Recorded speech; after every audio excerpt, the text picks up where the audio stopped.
할렐루야. 아멘. 예, 주님의 이름으로 사랑하고 축복합니다. 예. 오늘의 말씀의 제목은 행한 대로 갚으시는 하나님이라는 제목으로 함께 말씀을 나누겠습니다. 미국의 저명한 정신과 의사인 기보슨 박사와 피크 박사는 다음과 같은 발견을 하게 되었다고 합니다. 하루는 그 도시에서 잘 알려진 큰 사업가이고 유명 인사 한 사람이 이 병원을 찾아와서 핑크 박사를 만나게 되었다고 그래요. 그러면서 만나서 하는 말이 나는 아주 안절부절하고 또 긴장 중에 살고 있습니다. 푹 쉬어서 마음의 안정을 찾으려고 아무리 애를 써도 잘 되지 않습니다. 나의 건강 상태는 그러나 양호합니다. 또한 도덕적으로나 윤리적으로도 아무런 거리낌이 없습니다. 내가 어떻게 해야 마음의 안정을 찾고 편안히 쉴 수 있는지 좀 알려주시고 도와주시기 바랍니다. 이렇게 그 정신과 의사인 핑크 박사에게 하소연을 했어요. 그러자 이 핑크 박사는 이 사람에게 이렇게 권면했습니다. 그런 문제를 다룬 좋은 책들이 많이 나와 있습니다. 그러니까 그 책을 좀 보십시오. 그렇게 권면을 했다라는 거예요. 그러자 사업가는 그러나 그런 책들을 내가 읽어보았습니다. 그렇지만 그 책들이 권하는 대로 일일이 실천하며 살 수 있는 사람이 이 사이에 도대체 몇 명이나 되겠습니까? 이렇게 말을 하더라는 거예요. 그래서 이 핑크 박사는 참 그렇지요. 그렇지만 실천하고자 애쓸 때 그런 성과들이 나타납니다. 그러면서 참 안타까워했다라는 거예요. 그러자 그 사업가가 하는 말이 아니 박사님께서는 이렇게 큰 병원을 운영하고 계시면서도 뭐 좀 스위치를 누르면 그냥 마술사가 척 해내듯이 나의 정신적인 문제를 해결해 줄 수 없습니까? 이렇게 말을 하더래요. 그러니까 이 피크 박사가 생각할 때에 참 한대 뒤통수를 얻어맞은 것 같은 그런 느낌이더라는 거죠. 그래서 이제 기부슨 박사와 함께 이제 직원들을 모아놓고 함께 그 회의를 했습니다.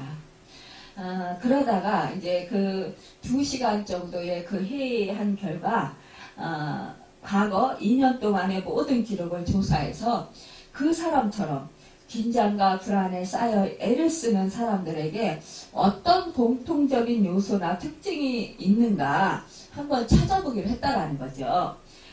그래서 그들은 이제 그런 작업을 이제 착수하게 되었고, 그러면서 이들이 이제 그 오랜 시간에 거쳐서 드디어 이제 한 가지 그 문제를 발견하게 됐다라는 거예요.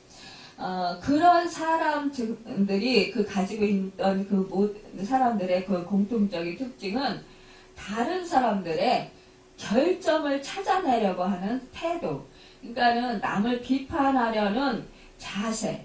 남의 잘못을 언제나 말하고 생각하고 못마땅하게 생각한다라는 이 한 가지 사실이 이러한 증상들의 환자들에게서 공통적으로 나타나고 있었다는 거죠. 그래서 이 사실을 발견한 직원들은 모두 놀라하면서 야, 참 이것을 한번 그 100명의 환자에게 한번 적용을 시켜봅시다. 그래서 이제 불안해하고 이제 긴장하고 이러는 사람들에게 초조해하는 이런 사람들 100명을 선정해서 이제 그 실험에 들어갔다라는 거예요. 근데 그러면서 이 사람들에게 이제 이 시정 방법을 제시해주고 이제 이렇게 이 환자들에게 그대로 따를 것을 지시했다라는 거죠. 그런데 이 환자들이 그 지시에 따라서 행동한 지 얼마 일정 기간이 지난 다음에 그 증상을 앓던 환자들을 조사해 보니까 100명 중에 70명의 상태가 놀랍도록 좋아졌고 나머지 사람들 가운데 20명은 의사의 지시대로 행하지 않았다고 고백했다는 거예요. 그러니까 남의 결점이나 잘못에 관심을 두고 생각하고 비난하고 비판하는 자세는 심적인 자기 자신에게 불안과 고통과 심지어 정신병에까지 이르게 된다는 사실을 알게 되었다는 거죠. 그러니까 우리가 생각할 때 야, 남을 비판하는 거 이거 참 우리는 누구나 조금씩은 할 수 있어요. 그런데 사실상 우리 성경 말씀에 보면 너희가 비판받지 않으려면 비판하지 말라고 했잖아요. 너희의 비판하는 그 비판으로 너희도 남에게 비판을 받으리라 이렇게 주님이 말씀했어요. 그런데 그 말씀대로 정말 이 의학적으로 이 사실을 통해서 규명이 됐다라는 거죠. 그러니까는 사실상 우리가 남을 비판하고 남을 판단하려고 할 때에 일단은 자기 속에 마음속에나 생각 속에 그 부정적인 생각과 부정적인 그 마음이 들어와 있다는 거죠. 그리고 남을 판단하고 남의 그 결정, 남의 잘못 이런 것들을 비판하고자 할 때 그 사람의 좋은 점을 보기보다 나쁜 점을 보게 된다는 거죠. 그러니까 긍정적인 그런 삶을 살아가는 것보다 긍정적인 삶을 살고 부정적인 그 사고를 하며 살아간다는 거죠. 결국 그러기 때문에 이 사람들이 정신적으로 좋을 수가 없다라는 거예요. 이렇게 그 남을 판단하는 것은 사실상 자신을 인류의 재판장이신 하나님의 자리에 올려놓는 교만함을 가지고 있게 되어서 이렇게 남을 판단하게 된다는 거예요. 되게 남을 비판하는 사람은 자신이 비판하는 사람과 동일한 행동을 할 때가 참 많습니다. 사실상 몰라서 그렇지요. 저도 예전에 이제 자꾸 아는 집사님이 자꾸 비판의 소리를 하는 거예요. 그래서 아유 저분은 왜 저럴까 그러면서 막 굉장히 막 기도하고 답답했는데 저 친한 그 집사님이 그래요. 어느 목사님이 그러시는데 내가 비판하는 그 상대방의 그 비판거리가 보일 때 그 상대방에 있는 것이 나에게도 있다고 그러니까 찾아보라고 나를 돌아보라고 그렇게 말씀하셨다. 그러면서 자기도 돌아보니까 자기 안에도 그 사람 상대방의 그 안 좋은 모습이 자기 속에도 있었더라. 그러면서 저에게 얘기를 해준 적이 있어요. 그래서 저도 그걸 놓고 이제 저 자신을 돌아보면서 한번 생각을 해봤습니다. 곰곰이 제 자신을 돌아보면서 기도하면서 성령님께 조명해달라고 하면서 그러면서 뒤돌아보니까요. 정말 그 사람의 그 안 좋은 모습이 제가 아주 상처받고 힘들어했던 그 부분들이 저에게 있었더라고요.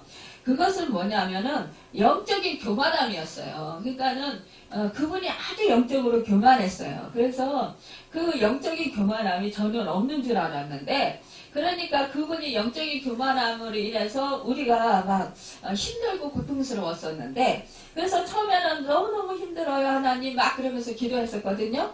그런데 그게 시간이 오래 지나면서 이제 우리 구역에 있는 그 집사님도 저도 이제 서로가 이제 느끼는 건 똑같잖아요. 그러면서 이제 막 답답해하고 힘들어하면서 이제 둘이가 대화를 나누고 그러다가 그분이 그 얘기를 어느 목사님한테 물어봤다는 거죠.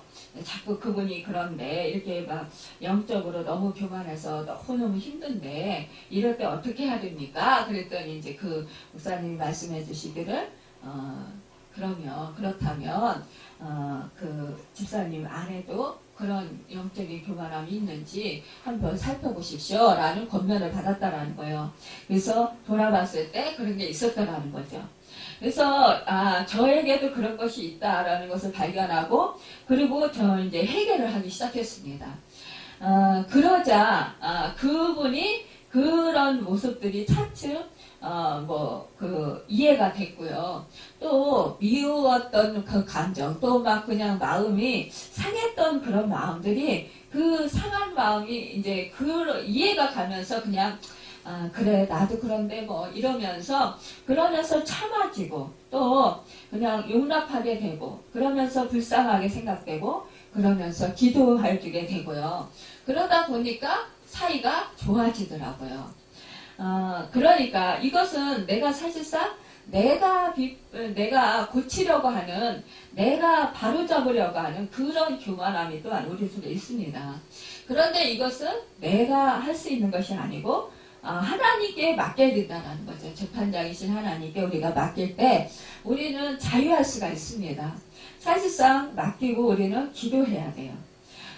우리가 사실상 이렇게 사람들이 비판의 목소리를 높이는 것은 자신의 깨끗한 것 같은 그런 착각이 들고 자신이 그 의인인 것 같은 느낌으로 죄책감을 완화시킬 수 있기 때문에요. 그러나 하나님은 사람의 속사람의 중심을 깨뜨려 보시는 분이시잖아요.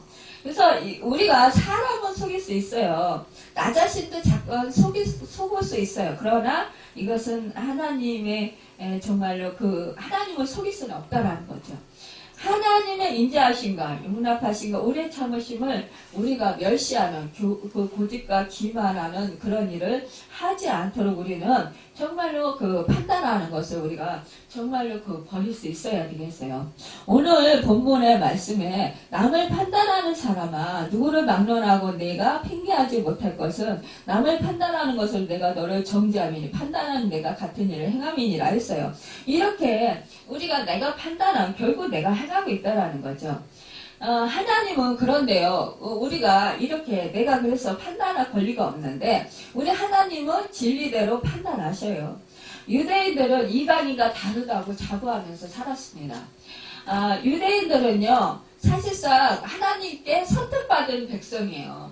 그 나라가 그 백성들이 똑똑하고 잘나고 그 나라가 커서 그런 게 아니잖아요. 이스라엘 보면은 사실상 작은 나라예요. 인구도 적어요. 그리고 정말 보잘것 없잖아요. 그런데 하나님께서는 이 사람들을 선민으로 택하셨잖아요. 하나님의 백성으로. 하나님의 무조건적인 축복이에요. 그럼에도 불구하고 이 사람들은 교만했다라는 거죠. 유대인들은 사실상 율법을 하나님께 받았어요. 그래서 율법을 날마다 듣고 또 율법을 행하고 이 사람들은 어려서부터 그 율법대로 살고자 정말 힘썼어요. 그리고 그들이 율법대로 살고 지키기 때문에 의롭다고 생각을 했습니다. 그래서 이 사람들은 자기들은 죄가 없다고 생각했어요. 그런데 그 이방인들, 하나님을 모르는 이방인들은 우리와 다르기 때문에 그들은 그 자부심을 가지고 있었다라는 거예요. 그러나 바울은 그러한 현상만을 보지 말고 밑바닥에 숨어있는 너희의 마음속에 그 실체를 보라는 거죠. 행동으로 너희가 의롭게 행하고 너희가 율법을 지키는 것 같지만 그러나 본질적으로 그 속에 마음속에는 죄가 가득하다라는 거죠. 그들은 일단은요 이방인과 유대인과를 먼저 이렇게 갈랐다라는 거예요. 그래서 자기들이 판단하고 정죄했다라는 거죠. 유대인들은 뭐예요? 이방인들을 개처럼 취급했다고 했잖아요. 사마리안, 자기네 동족임에도 불구하고, 그 전쟁으로 인하여서 그들이, 이방인의 피가 섞였다고 해서 그들을 개처럼 여기고 상종도 하지 않았잖아요. 그러니까는, 이렇게 이들은 편견이 굉장히 심했던 사람들이에요. 그래서 아주 영적으로 보면 교만한 사람들이라고 할 수 있습니다. 참으로 우리도 이와 같이 예수를 믿고 우리가 하나님의 자녀가 됐어요. 근데 우리가 이렇게 예수를 믿고 하나님의 자녀가 된 것은 사실은 우리가 똑똑해서 우리가 또 지혜로워서 우리가 하나님을 믿음이 좋아서 믿은 게 아니잖아요. 사실은 하나님의 우리도 전적인 은혜예요. 하나님께서 우리를 선택해 주셨고 또 성령을 보내주셨고 성령을 보내주셔서 우리로 하여금 예수 그리스도를 구세주로 믿는 믿음을 주셨고 그래서 우리가 하나님의 자녀가 됐어요. 예수 그리스도의 그 의로 의롭게 되었고 제사함을 받고 우리가 이렇게 하나님의 자녀가 됐는데 우리도 사실상 하나님의 자녀로서 정말로 그 하나님의 축복을 받은 사람들입니다. 그럼에도 우리가 어때요? 우리가 뭐 좀 먼저 믿었고 모태신앙이고 뭐 우리가 뭐 몇 대의 그 믿음의 가정이고 막 이러면 좀 나는 믿음이 참 좋은 것처럼 생각을 해요. 그리고 뭐 성경 말씀을 많이 알고 암송하고 또 많이 읽고 뭐 이렇게 했다. 그러면은 더 우월감을 가져요. 또 기도를 많이 했다. 그러면 더 우월감을 가져. 그러니까 우리가 쉽게 남을 정죄할 수가 있어요. 또 판단할 수가 있어요. 저도 이와 같은 그런 그 죄를 지은 적이 있는데, 사실상 제가 이제 우리 그 딸하고 또 그 아버지에게 제가 왜 말씀을 안 보느냐, 왜 기도를 안 하느냐, 왜 예배를 빼먹느냐, 뭐 이러면서 계속적으로 이제 제가 이제 그걸 잘 되게 해준다고 믿음 생활 잘하라고 막 이렇게 계속적으로 막 지적하고 또 기도 안 해서 그 하나님한테 응답도 못 받고 그래서 이런 그 병으로 인해서 고통을 받는다, 치료함을 못 받는다, 도움을 못 받는다, 뭐 이러면서 이제 저도 이제 비판을 했잖아요. 그런데 하나님께서는 제가 네가 지금 비판하고 있다라는 걸 가르쳐 주시는 거예요. 그러니까 그때 제가 이제 회개하고 내가 이렇게 율법적이었구나, 나도 모르는 사이에. 그러면서 그때 제 자신이 정말 영적으로 교만했었구나 그러면서 하나님 앞에 회개한 적이 있습니다. 여러분, 우리도 모르는 사이에 내가 특히 믿음 생활 잘한다고 생각될 때, 내가 이제 예배도 안 빠지고, 내가 또 말씀도 많이 알고, 또 내가 말씀대로 실천하고, 전도도 많이 하고, 이렇게 기도도 많이 하고 했을 때, 우리는 그렇게 못하는 사람들에게 우리는 정죄할 수 있다라는 거예요. 왜 저 사람은 왜 못하는 거야? 그러면서 판단하고, 그러면서 그 사람들에게 참 믿음이 없어서 그래, 이렇게 우리가 단정 지을 수 있다라는 거죠. 그러면 우리는 정말 하나님 앞에서 이렇게 판단하는 죄를 짓기 때문에 그 판단이 나에게 또 임한다라는 거예요. 우리는 두려움으로 사실상 그리하지 않아야 된다라는 것입니다. 이 유대인들은 사실상 이 마음속에 죄를 짓고 있으면서도 자기들은 죄가 없는 의로운 사람들이라고 생각을 한 거예요. 그런데 우리 주님께서 이것을 꼭 집어서 지적을 하셨잖아요. 우리 주님께서 사실상 이 사람들은 사실상 우리가 생각할 때는 살인죄를 저지르지 않았어요. 유대인들은. 그렇지만 이들의 마음속에는 살인하는 것과 같은 그런 형제를 미워하는 마음, 형제에 대해서 욕하는 것, 이런 것이 미련한 놈이라 하는 것, 이런 거 지옥불에 들어간다라는 거예요. 우리 주님이. 그러니까 우리 주님을 늘 책잡으려고 하고, 그 유대인 그 종교 지도자들, 율법사들, 또 뭐 바리새인들, 사두개인들, 그 제사장들, 이런 사람들을 뭐 우리 주님 그 말씀하실 때 책 잡으려고 막 그렇게 호심탐탐 우리 주님을 넘어뜨리려고 했잖아요. 그리고 올무에 걸리게 하려고 했잖아요. 이렇게 이 사람들의 마음속에 자기들의 그런 주장을 내세우면서도 그러면서도 겉모습은 아주 거룩한 척 했다라는 거죠. 그리고 이 사람들이 실제로 간음하지 않았다 할지라도 이 마음속에 그 간음과 같은 음욕이 불릴듯이 일어났다라는 거죠. 결국은 이 사람들은 심판대 앞에 마지막에 서야 한다라는 그런 생각을 하지 못했다라는 거예요. 우리가 그래서 이렇게 이웃을 생각할 때 우리가 이러한 판단을 하지 않아야 된다는 거죠. 오늘 본문 로마서 2장 6절에서 8절에 보면 하나님께서 각 사람에게 그 행한 대로 보응하시되 참고 선을 행하여 영광과 존귀와 썩지 아니함을 구하는 자에게 영생으로 하시고 오직 당을 지어 진리를 쫓지 아니하고 불의를 쫓는 자에게는 노와 분을 하시리라 했어요. 분명히 하나님이 행하시는 섭리 가운데는 몇 가지 어김없는 원칙들이 있는 것을 볼 수 있어요. 무엇이냐? 심은 대로 거두게 하시는 원칙이라는 거죠. 또 말한 대로 판결을 내리시는 원칙이 있으시다라는 거예요.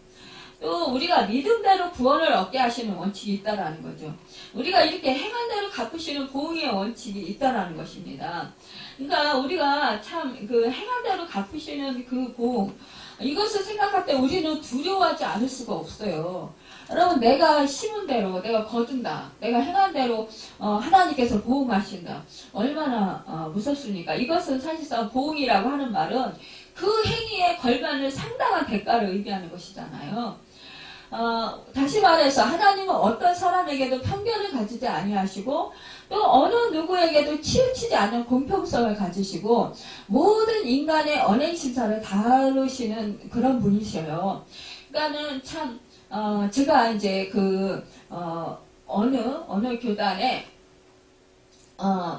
물론 이제 목사님들이 좀 옷을 단정하게 입고 좀 그렇게 해야 돼요. 그런데 이제 아주 딱 자로 된 듯이 그렇게 말씀하시는 분들이 있어요.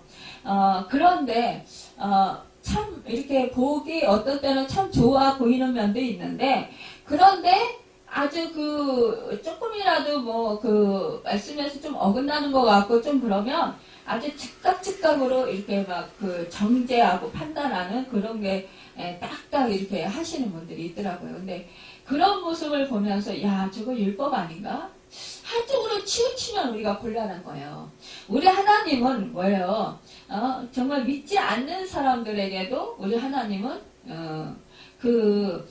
은혜를 베푸셨어요. 그러니까 일반 은총을 베푸셨단 말이에요. 그리고 하나님께서는요, 사실상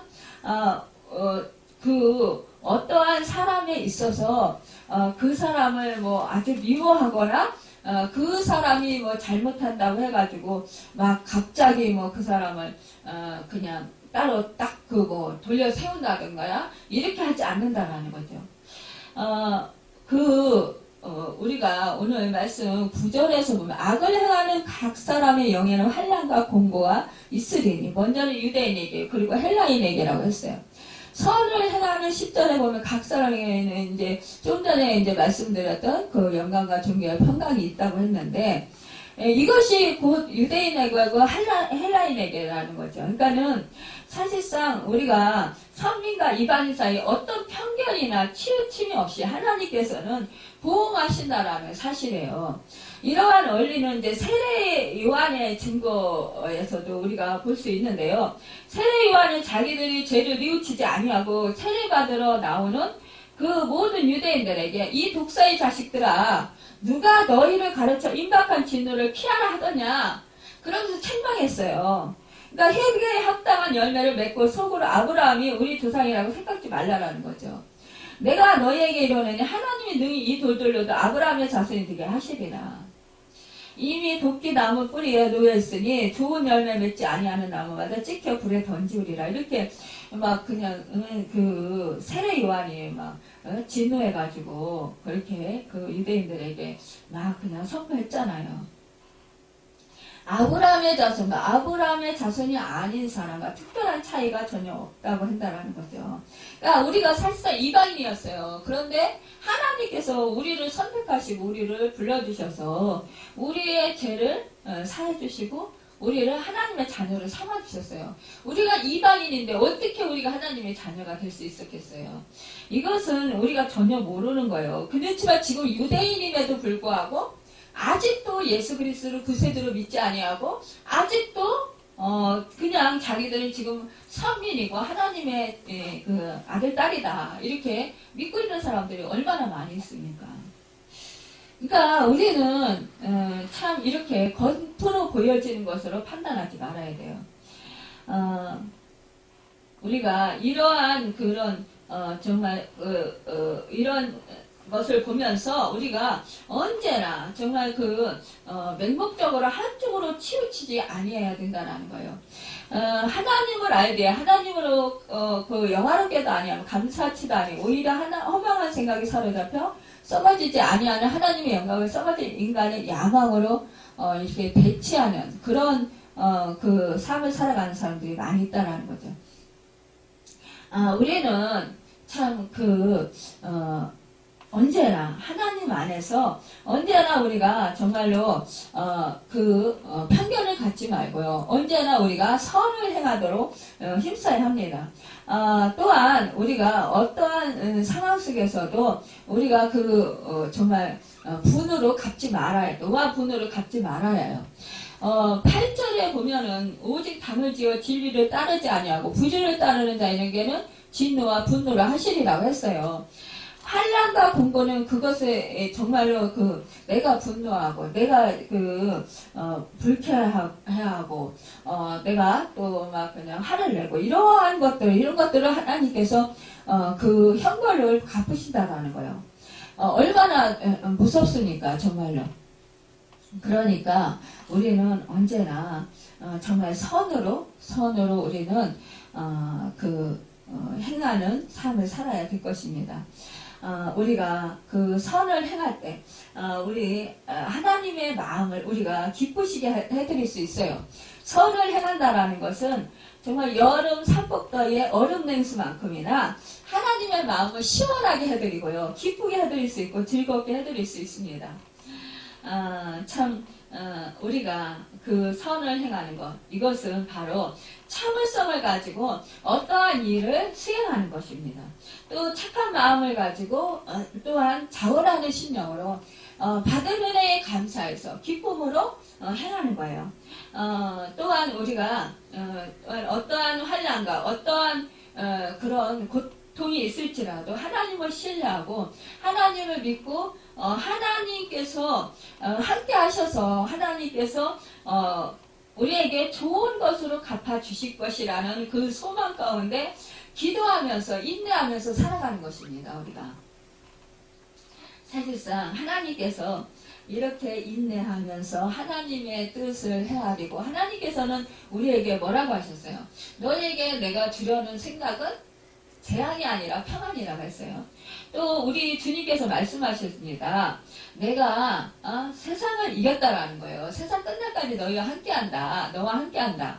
그러면서 내가 너희는 두려워하지 말라는 거죠. 너희는 세상을 이겼다. 내가 이미 이겨놨고 내가 너와 함께하기 때문에 승리가 보장되었다라는 거예요. 근데 우리는 환경을 보면서 두려워하죠. 또 그러면서 또 우리가 힘들어한다라는 거죠. 우리는 하늘나라의 영광과 면류관을 얻기 위해서 경주하는 사람들이에요. 그래서 매 순간 우리가 심은 대로 거두리라는 이 법칙을 우리가 명심해야 된다는 거죠. 또한 우리가 행한 대로 거둔다라는 것, 행한 대로 보응받는다라는 것. 이것을 생각할 때 우리는 함부로 입을 열어서 말할 수 없고요. 또 함부로 우리가 생각을 우리가 생각으로 정죄할 수 없습니다. 왜냐? 우리 주님께서 생각과 마음을 아시기 때문이에요. 사실상 우리가 참으로 승리의 면류관을 쓰기 위해서는 우리가 날마다 주님을 신뢰하고 정말로 주님이 베푸신 그 은혜들을 우리가 생각할 때 우리는 기쁨으로 살아갈 수 있습니다. 여러분, 사실상 우리가 세상을 살아가면서요, 참 실망할 것이 얼마나 많이 있습니까? 나를 실망시키고 나를 정말 고통스럽게 하고 또 내가 믿었고 내가 좋아했던 사람이 한순간에 나를 배반하고 나의 마음을 아프게 하고 나를 실망시키고 더군다나 또 나에게 막 대적하고 이러한 경우도 얼마나 많습니까? 그런데요, 그럴 때 이것을 통해서 하나님께서 나에게 신앙을 성장시켜 주시고 하나님을 더욱더 의지하라고 그러시나 보다. 이렇게 생각하고 정말 하나님을 신뢰하고 하나님을 믿고 하나님께 부르짖어 기도하면 하나님께서 영락없는 오히려 그거에 몇 배 되는 그런 축복을 주신다라는 거예요. 제가 이제 자매님과 아는 집사님이 이제 오셨었어요. 근데 그분들이 섬기는 그 교회에서 정말 그 선교사님이신데 그분이 세계를 다니면서 그 찬양으로 하나님께 영광을 돌려요. 그러다 보니까 사실상 이 교회는 교회 성도들에게는 소홀할 수밖에 없죠. 그런데 이 성도로서는 사실상 그 목자가 늘 자기 곁에 있는 것이 물론 이제 참된 목자는 예수님이지만 그러나 이제 하나님께서 이제 맡겨주신 말하자면 이제 목회자 그 목회자가 자리를 비우면 살살 서운해요. 예전에 저도 우리 목사님이 기도하러 기도원에 가시는데도 우리 목사님 말씀이 그렇게 좋은 거예요. 저는 말씀만 들으면 맨날 이제 울고 맨날 그냥 감동받고 막 그랬는데 어떤 때는 이제 목사님이 기도원으로 이제 며칠 가시는 거예요. 그러면 그때는 이제 전도사님이나 뭐 부목사님들이 말씀 전하는데 우리 담임 목사님이 말씀 전하는 것보다 양이 덜 차는 거예요. 그리고 늘 왜 그런지 담임 목사님이 있어야 마음이 편안하고 든든한 거예요. 왜 괜히 뭐 부모님이 출타하셔서 안 계신 것 같은 그런 느낌이었어요. 근데 이 집사님과 이 자매아도 그런 느낌이 들었었나 봐요. 그래서 아유 성유사님 그런데 이 이제 자매가 하나님의 음성을 들어요. 이 집사님하고. 그러니까 이제 하나님한테 기도하는 가운데 하나님께서 너희가 지금 하나님과 독대할 때다 지금. 그래서 지금 교회를 지킬 때다. 지금 어디 나가서 선교하고 어느 교회 가서 찬양을 인도하고 이럴 때가 아니다. 이런 음성을 받았다는 거예요. 그래서 이제 상암 월드컵 경기장에서 이제 거기서 예배가 있었는데 찬양 예배가 있었는데 거기를 안 갔다라는 거죠. 근데 안 간 것을 이제 이제 선교사님들은 이제 서울에서 그러는지 그거를 좀 이제 말을 했나 봐요. 그런데 그게 이 자매하고 이 집사님에게 상처가 된 거예요. 그런데 이분이 또한 선교사님이 외국으로 가서 또 그렇게 사역을 하고 오신 거예요. 그러니까 자리가 비었죠. 근데 이제 이 집사님과 이 자매가 자기들이 받은 거는 뭔가 그러면서 이제 이제 선교사님과 사이가 안 좋아진 거예요. 그런데 막 이제 강단에서 이제 이 선교사님이 이제 막 이제 치는 말씀을 하시니까 상처를 엄청 크게 받은 거예요. 그래서 이제 떠날 때가 됐나 보다 그러면서 이제 했는데 그런데 결국은 이 자매와 이 집사님이 받은 것이 맞았다라는 거죠. 그래서 결국은 이제 좋게 하고 떠나왔는데 그런데 그 상황 가운데 이 집사님과 이 자매님은 어떤 다른 교회 가서 밤에 둘이서 죽을 둥살둥하면서 하나님께 의지하면서 기도를 한 거예요. 부르짖고 기도를 한 거예요. 그러면서 하나님의 음성을 듣게 되었고 하나님의 놀라우신 영적인 깨달음, 깊이의 영성에 나아가게 된 거예요. 그래서 이분들이 고백하기를 그러는 거예요. 하나님이 우리 선교사님도 이렇게 우리를 또 거기서 머뭇거리고 있으니까 거기 나와야 되는데 머뭇거리고 있으니까 선교사님을 통해서 우리로 하여금 떠나도록 하시고 또 이렇게 하나님께 부르짖고 기도해서 영적으로 더욱더 크게 성장할 수 있도록 이렇게 하나님께서 선을 베푸셨다. 그 선교사님도 쓰임을 받았다. 그러면서 너무너무 감사하는 거예요. 마음은 너무 아픈 거예요. 처음에는 너무 마음이 아팠어요. 그래서 마음이 아파서 그 마음을 주체할 길이 없어서 정말 하나님께 매달려 기도했는데 그때 하나님께서 하나님의 뜻을 쫙 보여주시면서 그러면서 영성의 깊이로 나간 거예요. 그렇게 해주신 거예요. 그래서 깨달음을 막 이렇게 쫙 주시더라는 거예요. 그래서 큰 깨달음을 받고요. 뭐 승리해서 정말 이제는 뭐 어떤 것이 마귀가 이렇게 자기들을 걸려 넘어지게 하는 거고 어떤 것이 사람을 통해서 자기들을 이렇게 그 하나님께 믿음으로 서지 못하게 방해하는 것인지 이런 분별력을 다 받았더라고요. 그래서 참 그 하나님께 감사하면서 영광을 돌렸는데요. 우리가 이렇습니다. 우리가 사실상 나에게 지금 형편이 너무너무 안 좋고 힘든데 이것이 나에게 지금 너무 마음적으로 힘들고 너무 죽을 것 같아요. 그 자매가 오직했으면 자기가 틀렸으면 하나님 나 이 자리에서 하나님께서 죽여주십시오. 이렇게까지 기도를 했다는 거예요. 그러니까는 우리가 그렇게 하나님이 내가 정말 틀렸으면 나를 죽여주십시오 라고까지 할 정도로 그렇게 오해가 쌓이고 그렇게 그 마음에 큰 상처를 입을 때 얼마나 힘들었겠어요. 그런데 그 힘든 과정에서 다른 걸 찾지 않았다라는 거죠. 하나님을 찾았다라는 거죠. 하나님의 뜻을 구하고 하나님의 얼굴을 구했더니 하나님께서 그렇게 말씀하시죠. 그래 네가 사람을 좋아하고 사람을 쫓았지 않냐. 근데 그도 너를 완전히 책임져 줄 수 없고 만족시켜 줄 수 없다라는 거죠. 내가 너와 함께 한다. 나하고 대화 나누고 나하고 친밀하게 지내자. 하나님이 이렇게 말씀하시더라는 거예요. 그리고 나하고 더 친하게 지내면서 사랑의 교제를 나누자. 더욱더 큰 사랑을 나누자. 이렇게 말씀을 하시더라는 거예요. 그래서 정말로 하나님의 큰 사랑을 느끼면서 그러면서 너무너무 행복했다라는 거죠. 승리했다라는 거죠.